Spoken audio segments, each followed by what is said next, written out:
Okay, so what we have already completed, place of supply where there is movement involved. अगर आपका goods move हो रहा है and आपका supply जो है movable है, in that case wherever the supply ends, wherever the movement of goods terminates, that will be the place of supply that we have already done. Place of supply where the goods are delivered to a person on the direction of the third person, that is agent. So place of agent will be the place of supply. Thereafter, number 3 is when there is no movement. So wherever the delivery of goods happens, that will be the place of supply in that case. Place of supply in case of assembly or installation of goods. Place of supply will be the place of installation or assembly. What is the place of supply in case of aircraft? It will be the place of supply. It will be the place where goods are taken on board. Okay, all these things we have already completed. In case of ambiguity, we will find out the best manner. Okay, in case of any ambiguity where the place of supply cannot be determined, this place of supply of goods will be determined in the manner as may be prescribed. All these things we have already completed. Okay, these 6 things we have completed, and now we are into place of supply of goods imported into or exported from India. The very simple rules to remember this: when the goods are imported, the place of importer will be the place of supply. Okay, अगर आपका goods import हो रहा है India में, ठीक है, what will be the place of supply? The place of supply will be the import of goods to mean bringing into India from place outside India. पहले तो उन्होंने बताया कि what is import. Import का मतलब क्या होता है, you all know. ठीक है, अगर आप इंडिया में लेकर आ रहे हैं goods from outside India से कहीं पे भी इंडिया में goods आएगा, that is called import. Correct? In case of import of goods into India, what will be the place of supply? Obviously the place of importer. ठीक है, the location of the importer is the place of supply of goods in case of import of goods into India. It may be noted that importer has not been defined. ठीक है, obviously importer को buyer को ही importer बोला जाता है, ठीक है, who is buying from outside India, लेकिन इसको clearly इस act में define नहीं किया. ठीक है, importer in relation to any goods at any time between their importation and the time when they are cleared for home consumption includes any owner or any person holding himself out to be the importer. ठीक है, तो जो importer है, ठीक है, who is holding the responsibility, who is holding out to be an importer, ठीक है, will be called as importer only. Okay, place of supply क्या होगा अगर goods इंडिया में import हो रहा है. ठीक है, ये 7th वाला जो आपका पॉइंट है, ठीक है, जो नंबर 8 में मेंशन्ड है कि प्लेस ऑफ सप्लाई क्या होता है अगर गुड्स इंपोर्ट होगा तो प्लेस ऑफ इंपोर्टर. ठीक है, मतलब इनसाइड इंडिया जो लोकेशन होगा वो आपका प्लेस ऑफ सप्लाई होगा. इन केस ऑफ एक्सपोर्ट हमेशा प्लेस आउटसाइड इंडिया होगा, प्लेस ऑफ सप्लाई. ठीक है, the location of supply of goods exported from India shall be the location outside India. ठीक है, तो जो लोकेशन आउटसाइड इंडिया का है वही लोकेशन आप यहाँ पे ले लेंगे. तो इन केस ऑफ इंपोर्ट इंडिया में लोकेशन होगा, in case of export outside India का लोकेशन होगा प्लेस ऑफ सप्लाई. ठीक है, तो ये दो एडिशनल चीजें हैं इंपोर्ट और एक्सपोर्ट का. इंपोर्ट के केस में प्लेस ऑफ इंपोर्टर और एक्सपोर्ट के केस में प्लेस ऑफ एक्सपोर्टर. ठीक है, वो याद रखना. Any doubt in this? Goods के केस में दो चीजें और हम लोगों ने डिस्कस कर लिया है, इंपोर्ट और एक्सपोर्ट. बोलो, in case of importer place of supply क्या होगा? In case of import place of supply क्या होगा? What will be the place of supply in case of import of goods? Put it in the chat box. I don't want you to sleep.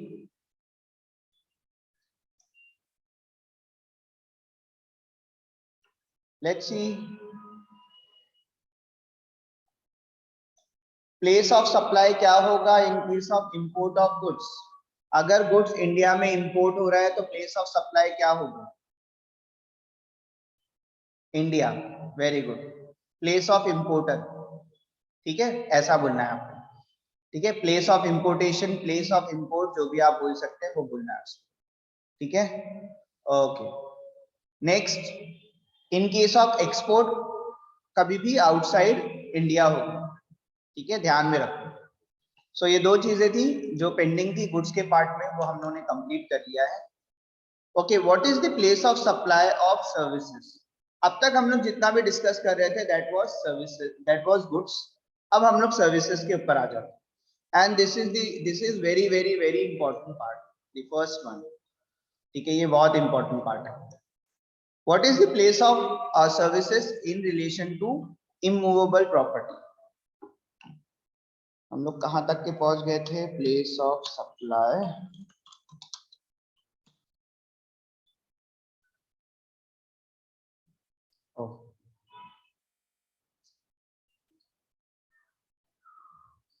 दो minute, हाँ। I will put this pen drive now.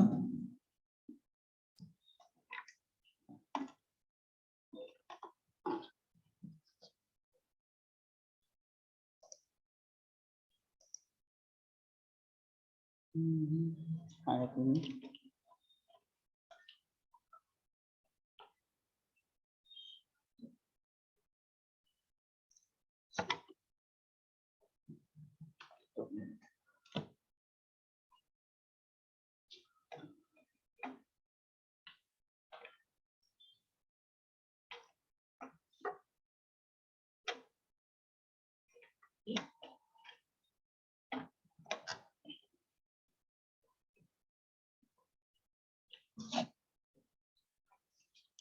pen drive यहाँ connect हो गया।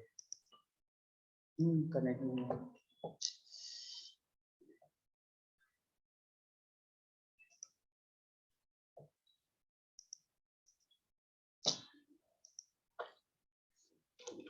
Okay, let it be.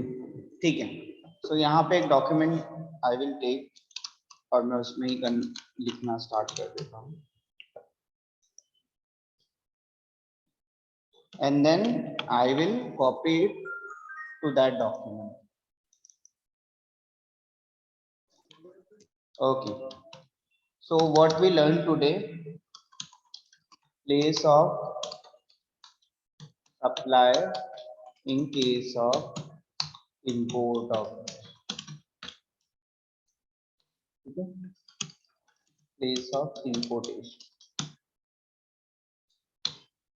ठीक है, जहाँ पे goods import हो। Place of supply in case of export of goods, it will be place outside India, ठीक है। So this was our number 6 and this is number 7. Any doubt? Okay, number 7 no? And this is number 8.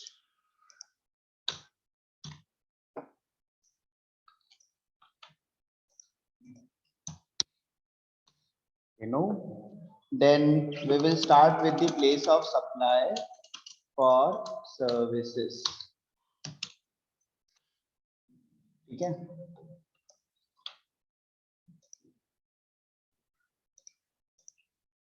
the first one, that is 9th point, will be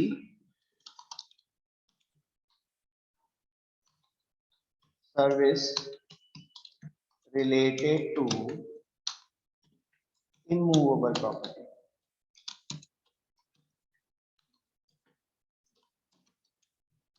Okay, this is the first service where नहीं sir आप ना कल 5 points बता। Okay, कल 5 points हुआ था बेटा, मैं कहाँ बोल रहा हूँ नहीं हुआ था। एक 6th पॉइंट भी था। सी, one is movement of goods, one is agent when there is no movement, ठीक है, असेंबली वाला किया था, ऑन बोर्ड वाला किया था और अदर्स वाला किया था, तो हो गया ना 6 पूरे टोटल। ठीक है, 7th में आता है इंपोर्ट ऑफ गुड्स, 8 में आता है एक्सपोर्ट ऑफ गुड्स। ठीक है, क्लियर। 6th वाला पॉइंट जो था वो other, in case of ambiguity, मैंने बताया था इन दी बेस्ट मैनर, वो वाला भी पॉइंट है आपका गुड्स। ठीक है, वो भी याद रखना है। ओके, मुझे सबसे पहले आपसे क्वेश्चन पूछना है। I want to ask a simple question. Give me the example of immovable property. Give me the example of immovable property. Give me the example of immovable property. Immovable property का example दो।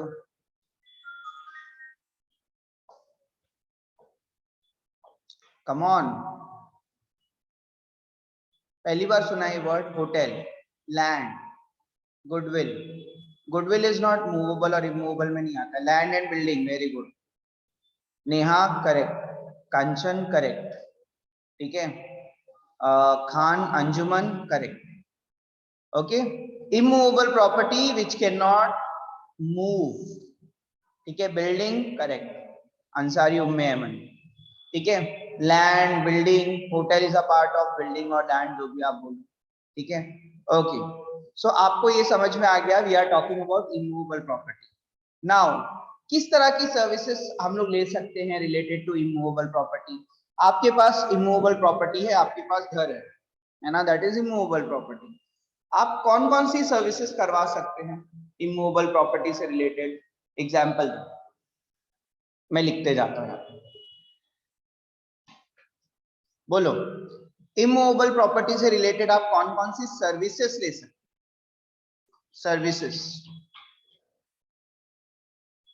Example, आपका घर है, ठीक है, आप कौन कौन सी सर्विसेज?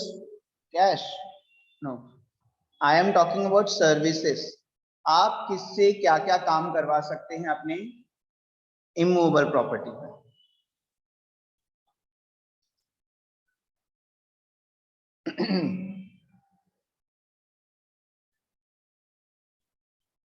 क्लीनिंग, ओके, और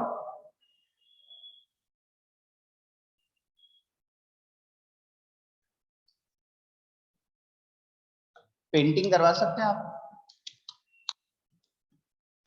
डेकोरेशन, अरे अभी आंसर आ गया। डेकोरेशन, रिपेयर, और हाउस पेंटिंग, हुआ, सिक्योरिटी, ओके, हाँ ठीक है, सिक्योरिटी, ओके। इंजीनियरिंग वर्क करवा सकते हैं, आर्किटेक्ट सर्विसेज करवा सकते हैं। ठीक है, तो आप समझ गए हम लोग किसकी बात कर रहे हैं, आप अब समझ गए। ठीक है, चलो, section 12(3)(a) of IGST Act 2017 provides that any services provided directly in relation to an immovable property, including, कौन कौन सी सर्विसेज की बात कर रहे हैं हम लोग? Architect, interior decorator, surveyor's, engineers and other related expert और एस्टेट एजेंट, मतलब ब्रोकरेज वगैरह की जो सर्विसेज आती है। Any services provided by way of grant of rights to use immovable property, आपने टेम्पररी उसको यूज करने के लिए दिया, for carrying out or coordination of construction shall be the location which the immovable property is situated. समझ में आ गया आपको क्या क्या आ गया उसके अंदर? सर्विसेज कौन कौन सी आ गई? आर्किटेक्ट सर्विस, आर्किटेक्ट आपका बिल्डिंग का आर्किटेक्ट है ना, इंटीरियर डेकोरेटर होते हैं, सर्वे करते हैं बिल्डिंग से रिलेटेड, हम लोग सर्वे की बात कर रहे हैं।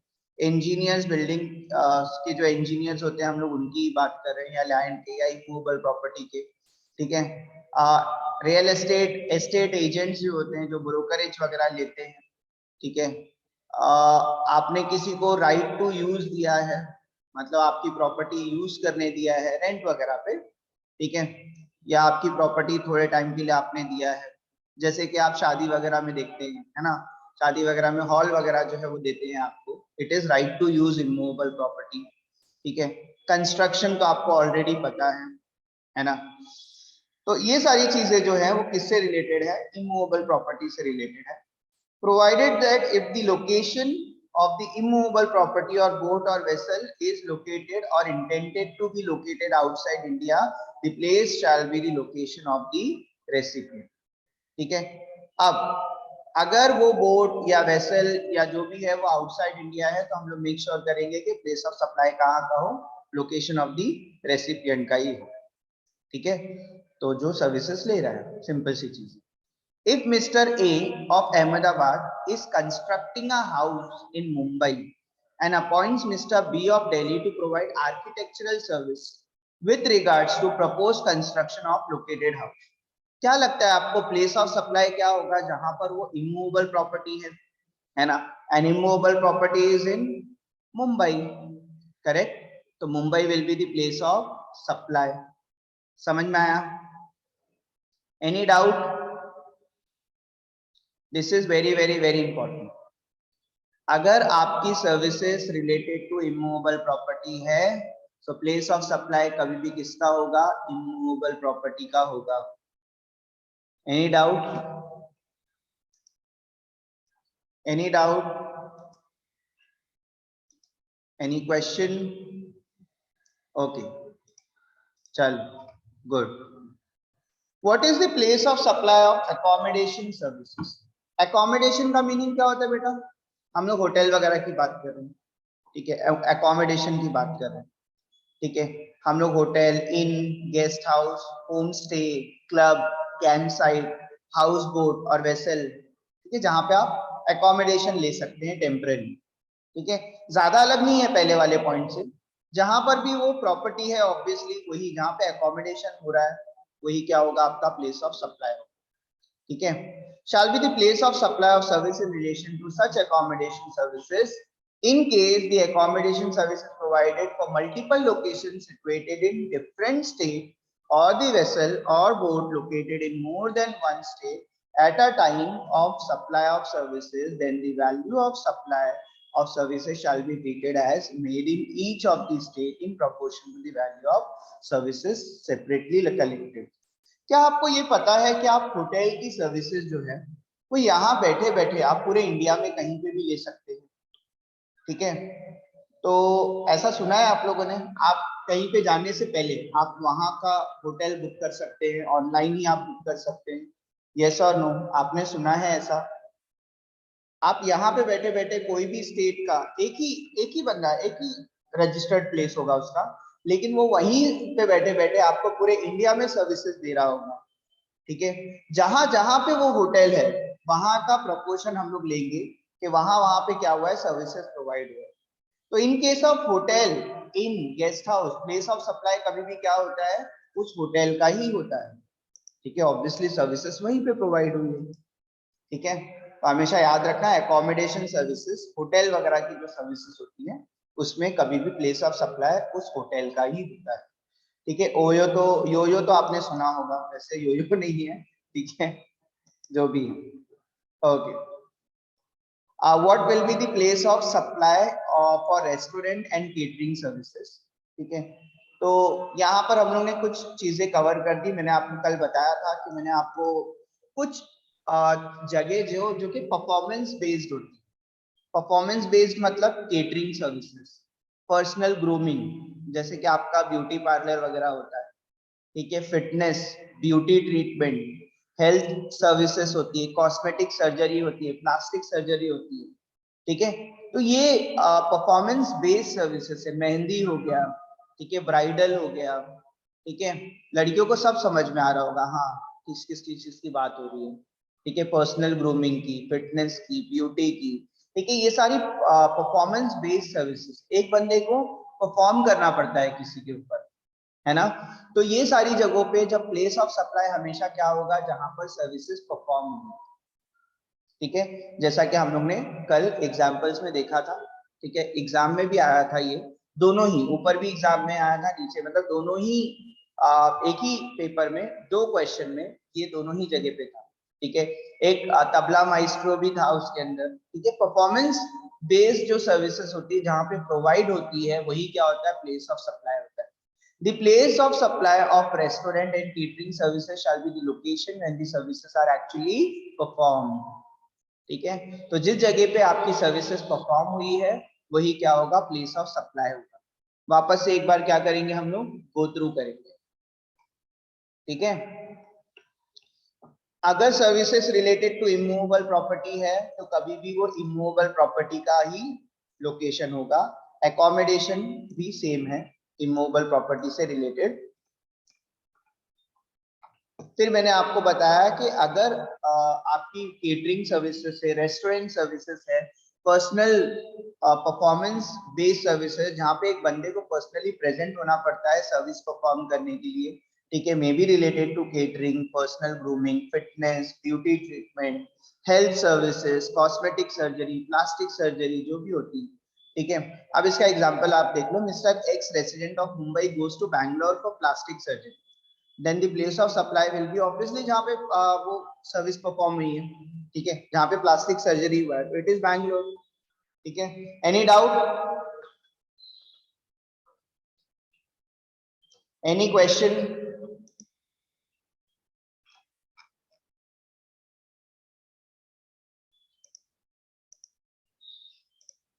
यस, नो, मे बी, थोड़े टाइम में हम लोग ये कंप्लीट कर चुके होंगे। ठीक है, ये इतना इंपॉर्टेंट नहीं है, ज्यादातर चीजें इसमें इतनी इंपॉर्टेंट नहीं है, लेकिन हम लोग एक एक बार गो थ्रू कर लेंगे। ठीक है, what will be the place of supply of training services, जहाँ पे ऑब्वियसली ट्रेनिंग प्रोवाइड की है वही होगा। ठीक है, provides that when the training service is provided to a registered person, the location of such registered person shall be the place of supply। एक चीज याद रखना, जब भी रजिस्टर्ड पर्सन होता है, ठीक है, जिसको सर्विसेज प्रोवाइड होगी, रजिस्टर्ड मतलब वो खुद जीएसटी पे करता है, उसको अगर आप सर्विसेज प्रोवाइड कर रहे हो तो कभी भी उसका रजिस्टर्ड लोकेशन ही उसका क्या होता है, प्लेस ऑफ सप्लाई होता है, कोई भी रजिस्टर्ड पर्सन। ठीक है, अब ये तो प्लेस ऑफ सप्लाई की प्रॉब्लम तो कहाँ पर आती है, जहाँ पे प्लेस रजिस्टर्ड नहीं होता है रेसिपिएंट का, जैसे हम लोग हैं, हम लोग तो जीएसटी ही पे करते हैं, प्रॉब्लम यहाँ पर आती है। ठीक है, अब अगर ट्रेनिंग आप प्रोवाइड कर रहे हैं तो जहाँ पे भी आप ट्रेनिंग प्रोवाइड कर रहे हैं वही आपका क्या होगा, प्लेस ऑफ सप्लाई होगा अनरजिस्टर्ड के केस में। स्पोर्टिंग इवेंट्स वगैरह जहाँ पर परफॉर्म हुआ है वही होगा। Service in relation to organising event जहाँ पर हुआ है वही प्लेस ऑफ सप्लाई होगा। स्पॉन्सरशिप सर्विसेज ये है। फिर क्या है आउटसाइड, एक दो चीजें मुझे बताना है, सर्विसेज ऑफ ट्रांसपोर्टेशन।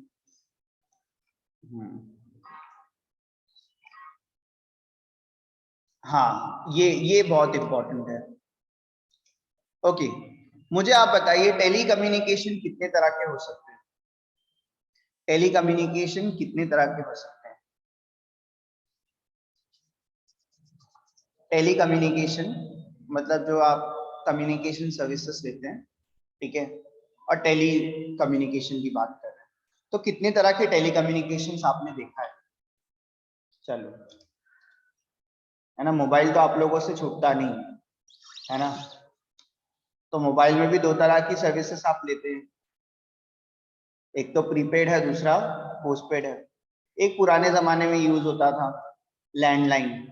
लैंडलाइन का अच्छी बात क्या है मालूम, लैंडलाइन की वो एक जगह पे ही क्या होता है, प्लेस होता है। लैंडलाइन जो है आपका वो एक जगह पे रजिस्टर, एक जगह पे आता है। डीटीएच वगैरह भी आप लोगों ने देखा होगा, वो एक जगह पे इंस्टॉल होता है ना, तो प्लेस ऑफ सप्लाई तो वही होगा उसका जहाँ पे वो इंस्टॉल हुआ है ना। ये भी क्वेश्चन एग्जाम में आया था, बट अगर आपने इंस्टॉलेशन से भी इसको सॉल्व किया होता तो भी आपका आंसर सेम आएगा। ठीक है, तो ये एक टेलीकम्युनिकेशन का पार्ट है। दूसरा, इन केस ऑफ पोस्टपेड, पोस्टपेड पे क्या होता है? पोस्टपेड पे क्या होता है, बोलो, पोस्टपेड का मतलब क्या होता है? लैंडलाइन का मतलब सबको मालूम है? लैंडलाइन का मतलब पता है, वो वायर से आपका कनेक्टेड होता था, आपके घर में फोन होता था पहले, ठीक है, दैट इज कॉल्ड लैंडलाइन। पता नहीं तुम लोग वो जनरेशन से हो या नहीं, तो आप लोगों ने देखा है कि नहीं मुझे नहीं मालूम। ठीक है, तो लैंडलाइन जो होता है वो फिक्स्ड होता है। मोबाइल जो होते हैं वो क्या होते हैं, मूवेबल होते हैं, है ना। तो मोबाइल के केस में दो तरह की सर्विसेज हम लोग लेते हैं टेलीकम्युनिकेशन से। एक तो पीसी में देखा था, पीसी में देखा था, अच्छा,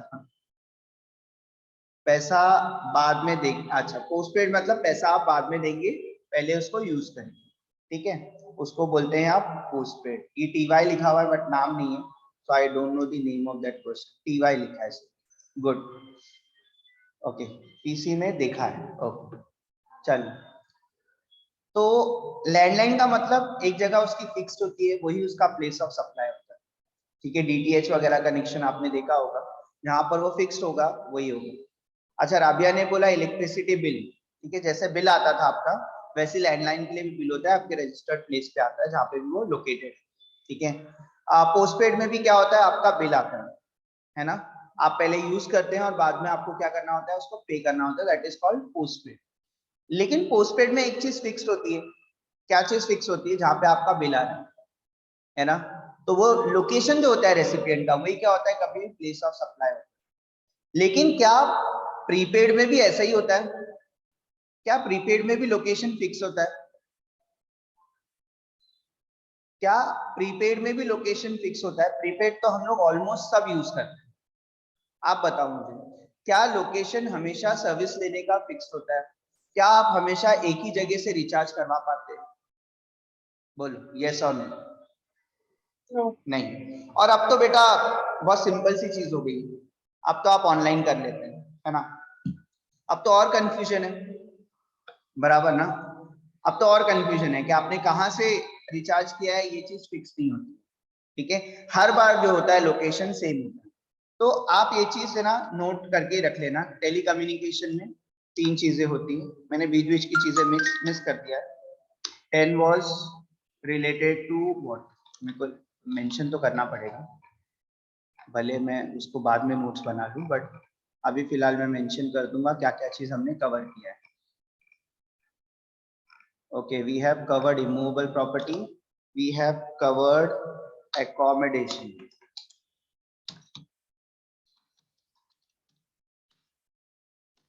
okay, then we covered restaurant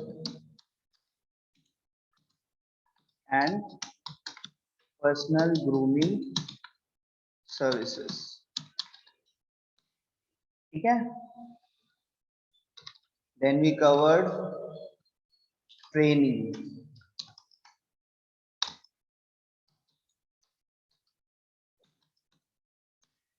ठीक है, फिर इसके बाद कुछ ऐसा इंपॉर्टेंट था नहीं, so we have covered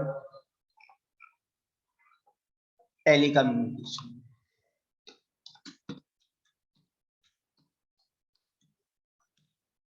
okay.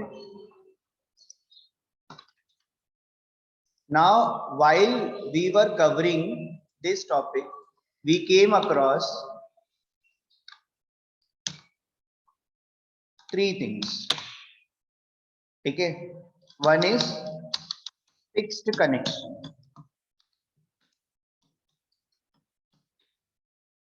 ठीक है, जैसे आपका BSNL, MTNL, DTH वगैरह जो होता है landline, what is this, Mukesh,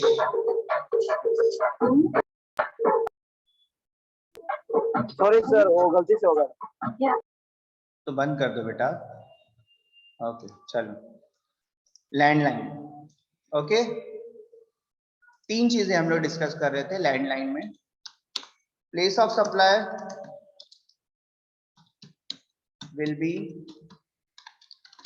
place of fixed connection, ठीक है, यहां तो कोई डाउट नहीं है बिकॉज कनेक्शन ही फिक्स्ड होता है। In training please mention registered person and other, okay, training में हमने रजिस्टर एंड अदर भी किया, बेटा रजिस्टर का तो आप एक ही बार याद रख लेना कि जब भी, अरे यार,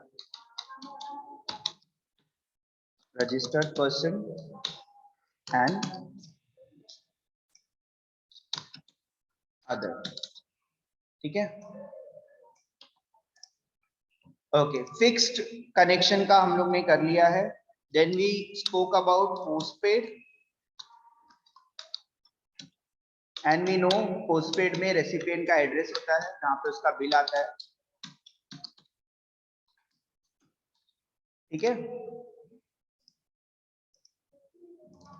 Then we have the most confused thing, that is prepaid, which is not at all fixed. ठीक है? From where mobile is recharged. ठीक है? तो जहां से भी आप मोबाइल अपना रिचार्ज करवा लो, that will be the place of supply. You are moving और आपने on the way रिचार्ज करवाया, तो जहां से भी आपने रिचार्ज करवाया वहीं पे उसका place of supply बन जाए. Is this correct? Is this easy to understand? अभी कुछ बचा है आगे? Any doubt, any question? एक मुझे और बताना है related to insurance and related to bank. फिर कुछ बचा होगा तो मैं आपको, लेकिन अभी फिलहाल 7 मिनट्स है, हम लोग इंश्योरेंस, बैंकिंग, ठीक है, एंड कल 2 लेक्चर है क्या? 2 lectures tomorrow.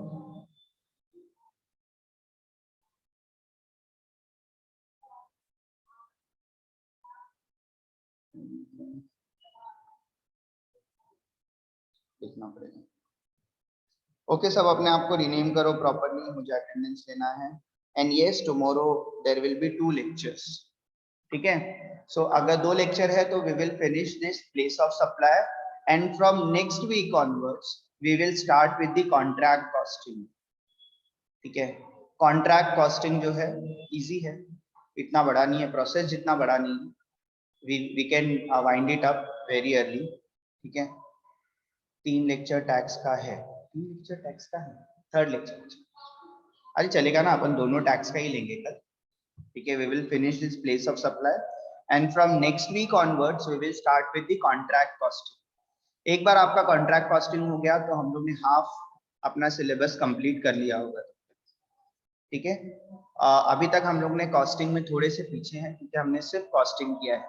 यहाँ पर हम लोग ने 3 प्रैक्टिकल अब तक कर लिया है. बचा है अपना जीएसटी पेमेंट का और रजिस्ट्रेशन का. ठीक है? लेवी एंड कलेक्शन में इतना कुछ कैलकुलेशन नहीं आता है, बट यहाँ पे 2 ही प्रैक्टिकल हमारे बचते हैं. और टैक्स का इतना कोई टेंशन नहीं, छोटे छोटे चैप्टर्स होते हैं, जल्दी जल्दी खत्म हो जाते हैं. बट कॉस्टिंग में जो है बड़े बड़े चैप्टर्स होते हैं, थोड़ा टाइम लगता है. So we will start with the costing. थोड़ा सा कॉस्टिंग ही करेंगे हम लोग फिलहाल. तब तक के तुम लोग ये 3 ही चैप्टर पे कंसंट्रेट करोगे. Time of supply, value of supply and place of supply. These are the most important chapters. Now I will take attendance.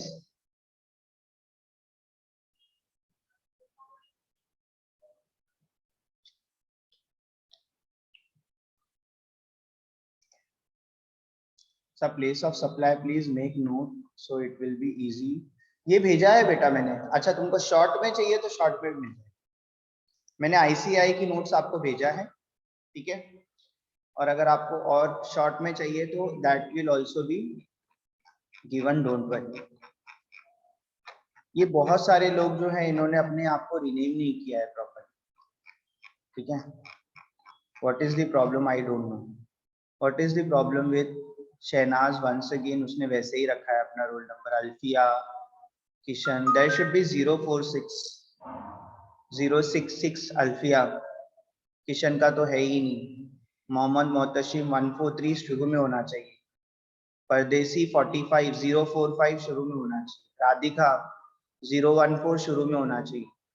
मेजबीन 154 start में होना चाहिए. उमेरा 157 स्टार्ट में होना चाहिए. हाँ, एक नोट तो मैंने ऑलरेडी आपको प्लेस ऑफ सप्लाई की दिया है, बहुत सारी है. Although in short I will give it to you, don't worry.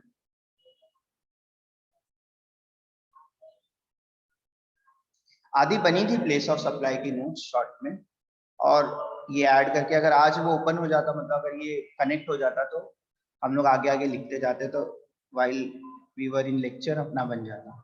आज नहीं तो कल हो जाएगा, डोंट वरी. कल रिवाइज कर लेंगे, उस वक्त सब लिख लेंगे. And I will forward it to you in the group. So 3, 11, 13, 16. Now nobody should change their name. एक बार मैंने स्टार्ट किया तो आप नाम हम चेंज करने के मोड में मत जाओ. और आगे पीछे होगा तो फिर मुझे नहीं बोलना। I will give the attendance only to the person whom I can see। कुछ लोग डबल आते हैं तो वो मैं देख लूंगा कि उनको लेक्चर उनको अटेंडेंस देना है, बाकी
Hmm.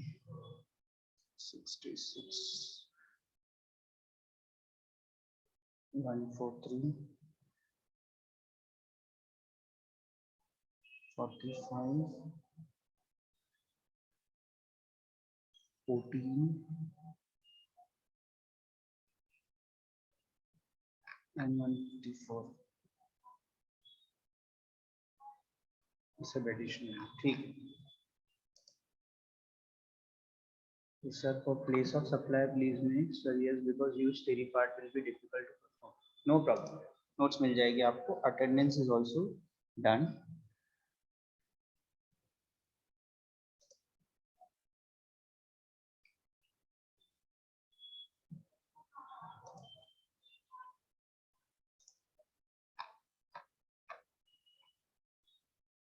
$180.